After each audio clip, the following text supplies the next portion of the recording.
దొరికింది. తెలుసు. ఇప్పుడు వెళ్ళిపోతే నేను మళ్ళీ పండక్కే వస్తాను. ఆ టైంలో నువ్వుండవుగా,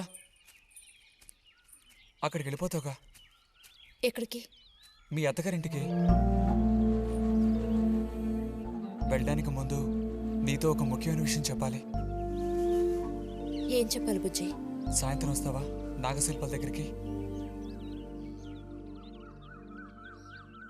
రాను. రావాలి. రానని చెప్తున్నానుగా. నేను అక్కడికి వస్తాను, నీకోసం వెయిట్ చేస్తాను.